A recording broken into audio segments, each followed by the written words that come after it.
Baby, away tayo. O ano anak, puro bebe time na lang? Di ba may exam ka pa bukas?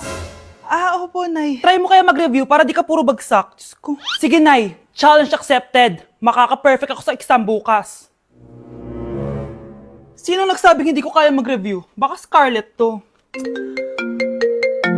Ba't tumatawag na to? Oh, bakit, Bes? Nagre-review ako. Te, may bago akong chika. Importante ba yan? Importante. So, eto na nga. Go, Te! Spill the tea! Ano nangyari? 1 hour later. O siya, sige na, Te. Magre-review na talaga ako. Storbo. Saan na ba ako? X, Y...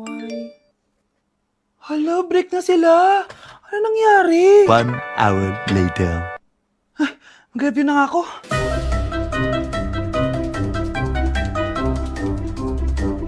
Good morning, anak! Anak, bakit ganyan itsura mo?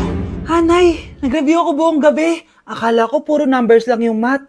Bakit may X and Y? Di bale, anak, gamitin mo tong Radiance Glow Pure Blossom Elixirs ng YOU. Meron tong toner essence at illuminating serum. Ano naman yun, Nay? Ano to? Nakaka-bright, prepare, at protecto ng skin. At di lang yun, anak. Nakaka-reduce to ng oiliness at ng skin texture. Suitable to for all skin types, kaya gamitin mo to para fresh ka bago ka mag-exam. Ay, ang fresh nga. Glass skin, no? Super lightweight at super dali lang pala i-apply nito, Nay. Go na, anak. Islay mo na yung exam mo. Good morning, class. Ready na ba kayo mag-exam? Sure nang makaka-perfect ako kasi nag-review ako. First question. Kung 5 ang kinain na pizza ni Maria at 2 ang sapatos ni Cardo, gaano kalayo ang Earth sa black hole?